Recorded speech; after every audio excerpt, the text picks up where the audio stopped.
Well guys, a quick video from me. Survival experts. Is there such thing as survival experts? Wow, are we not hitting a topic on this Sunday together? Survival experts. What do I think of survival experts? Well, do they really exist? Can you really be an expert? Do you know everything there is to know in the survival field? Do you know everything there is to know about wilderness living skills? And the answer to that is no. It's pretty impossible. We are all baseline students, I believe. We are all students. Some bikes going up over the mountain, love it. We are all baseline students. Cup of tea and a chat. Make yourself a coffee, pull up, enjoy the talk. Do you know you can't beat a cup of tea? Survival experts. Let's get on to that. And we'll talk about survival knives too, while we're having a little go here. So Nat Geo, TV shows, Discovery Channel, label people as survival experts. They do that because it makes ratings great. These are trained survival experts. How many people have seen that? Hit the like if you've seen that, because I've seen that quite a few times. Yeah, survival experts. They're the best there is out in the field. They can't beat them. There are people that study survival, and there are people that are really good at, once they learn that skill, they're good at teaching it. They teach it on YouTube. Dave Canterbury's a fine example of that. Survival Lily does it. Even Canadian Prepper, to some point, he does it. They learn a skill and they share it on YouTube. Does that make them experts? I say no. I say they're students. We're all students. Every one of us is a student. I've been called a survival consultant by a TV company once. Would you come and work for us as a survival consultant? I was like, what the fuck is one of them? They're like, oh, no thanks. What's one of them? Out in the field, what is one of them? I'm a student. I'm learning every day. Every day I come up on the mountains, there's something different, something changed. Every time I go on a camp, or I'm teaching a different course, or I'm trying to teach a skill set that I've mastered and I'm trying to teach it to somebody else, I class myself as still a student because there's still so much to learn. Wild edibles is one. I'm mindful of all these posh fancy names and I struggle to pronounce half of them. I'm like, how the hell do you pronounce that? But anyway, I was watching a couple of shows back along, and Doomsday Prepper was one, and the professionals at Doomsday Preppers, these prepper consultants and prepper experts, rated you as a 5. Who the fuck are they? I think that's quite funny. It's like, who the hell are they? Where did they make that up? A prepper expert. An expert in prepping. Wow. Wow.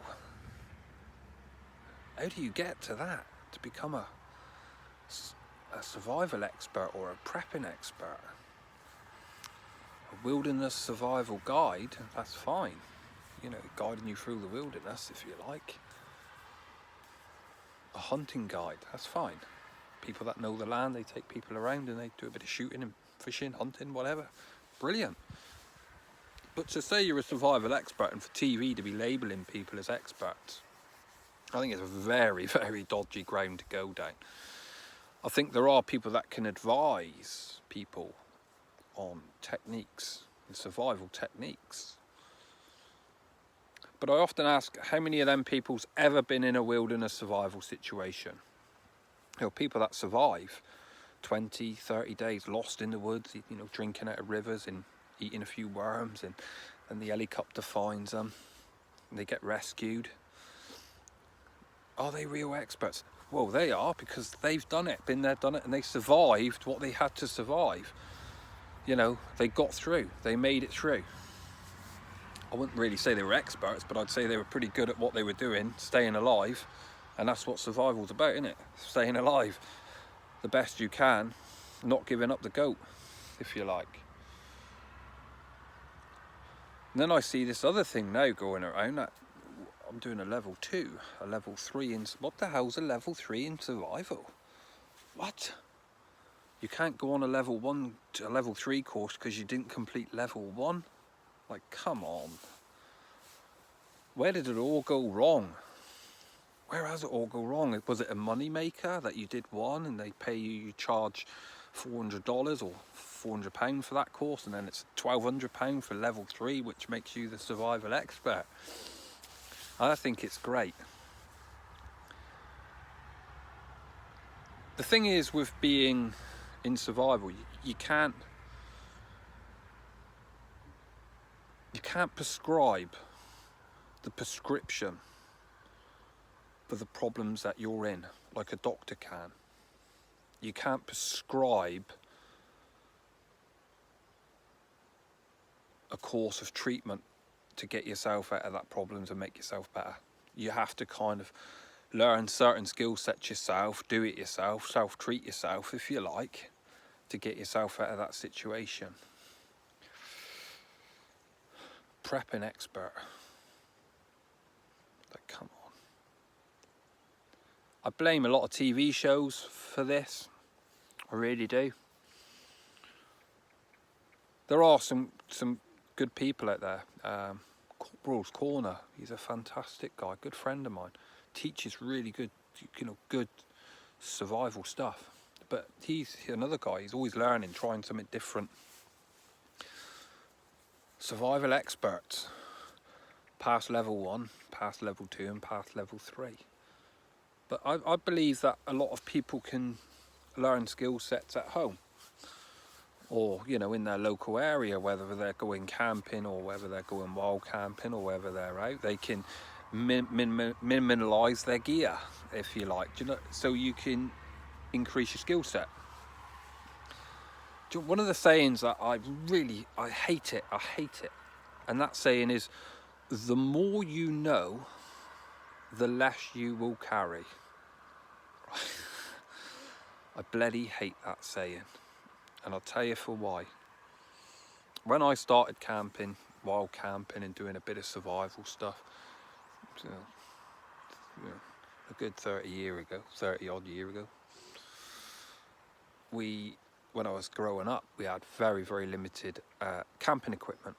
So you really struggled, really hard times. Not too bad, weekending, camping.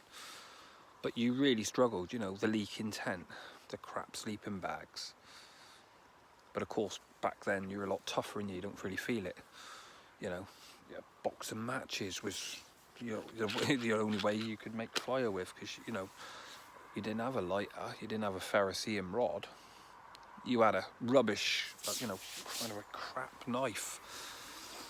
And you made do in times right, you nick your mum's saucepan and all that from the kitchen. It was her best one, and you put that on the open fire and boiled a bit of water, and you knew you was in the shit when you got home. You try and clean it as best you can in the river with some sand and all that. Put it back in the cupboard and see if you could get away with it.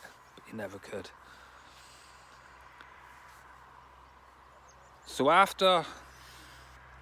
point is, after having to go without and now having equipment that's lightweight, available to us, good backpacks that we can take anywhere with us,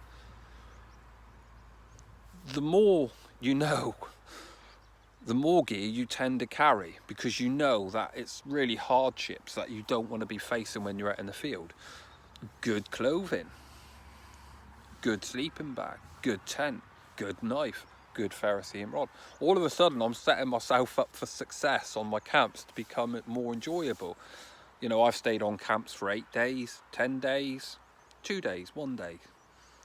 My kit, my setup stays the same, near on. Food varies, weight varies slightly in the pack. My pack's normally filled to the brim and I can't get no more in it. But that's because I've been there. I've tried splitting great big logs for my campfire using my, kind of 3-pound knife and battening in. Now I just carry an axe. So the more knowledge you've got, the more time you spend out in the countryside, the more gear you tend to carry with you. Bug spray, nightmare, innit? Bugs everywhere, now I've got that little gas thing. Bugs are gone. Don't need to keep spraying myself anymore. With that Avon stuff everyone keeps going on about, soft skin, my ass, it doesn't work. Well, I've not been very successful with it. I like good old DEET, get that chemical stuff on you, keep them bugs off you. But now I've got that, it burns lovely and it bloody surprisingly works. It only weighs that much. That's on my backpack now, ready to go for the next camp. Keep them bloody flies off me. Because up where we are, we get a lot of them, a lot of dead wood, a lot of forestry, and it's, you know, you get the water troughs that are deliberately dug out, irrigation for the trees all the time, so they've got a flow of water. Of course, the mosquitoes and the gnats love it. So one of them burning around the camp, bloody ideal. But the thing is, experts, I don't like that term. I certainly don't. Leave a link, leave a comment, give the video a thumbs up, share, like, subscribe. I'm supposed to say that now, no? Share, like it and subscribe. I am going up some subscribers, which is always nice. Appreciate the new subscribers to the channel and welcome. But just a thought, survival experts, what do we think of them? Do they exist? Are they out there? Prepping experts. I love that. I think it's great. Only a TV company could label people as prepping experts. My God. So anyway, survival knives. Do you know, this is one. What's the best survival knife? Well, it's got to be the one you've got on you at the time if you're in a survival situation for a start. But you don't necessarily carry a survival knife with you. A survival knife, really, you know, according to the textbook, should be full tang. A convex edge for strong betoning and smashing wood up. Should be able to spark a ferrocerium rod with 1,000,000 degrees to be able to get a fire going in any situation.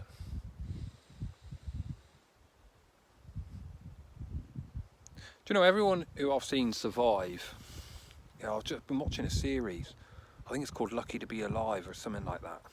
Do you know, all them people that survive and been in the woods for like 20 days and Grand Canyon for 20 odd days and one lost for 3 weeks and rescued from the mountains, none of them had a survival knife.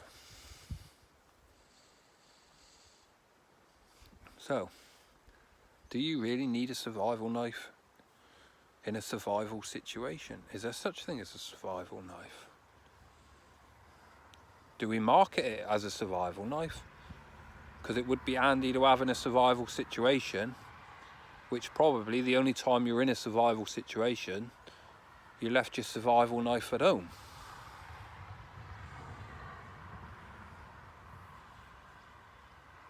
Really, we should train people to survive on stuff that they would normally have in their pocket.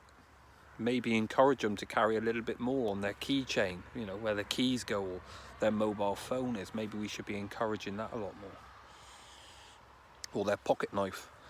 You know, everyone carries a pocket knife out on a hike. Maybe we should be teaching more survival stuff with that, because that's the stuff they're likely to have on them.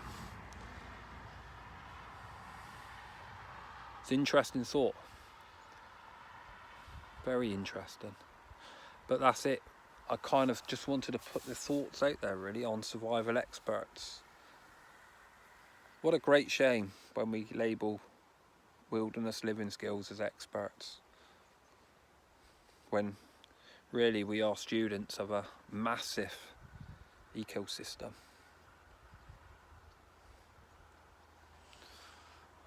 That's it from me, guys. Hope you enjoyed this video. Remember, leave a comment. Let's talk about it. I'll speak to you all on the next one. Oh, and before I go, I will be running a survival course. You must have completed levels 1, 3, 2, 4 and 9. This is level 10 I'll be teaching, because we'll be surviving the whole weekend with minimal equipment. All you're allowed is 10 items. No, we'll do one better. We'll go 8. So you must have completed all the other levels to come on that survival course with me. I've got to go. Oh, I left my survival watch at home. I don't even know what time it is. And there's no sun.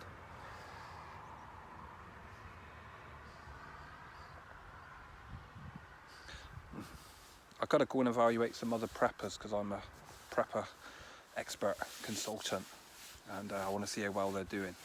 But anyway, I've just been learning about this this plant here. This is called a thistle, and these things you can set fire to them, of course, when they're dry. But this is part of the MF plant. We call it the motherfucker plant because when you stand on it or touch it, it fucking hurts, and it makes you jump. So it's part of the Japanese family of plants. Any plant that makes you jump, it's a Japanese family. See you all on the next one.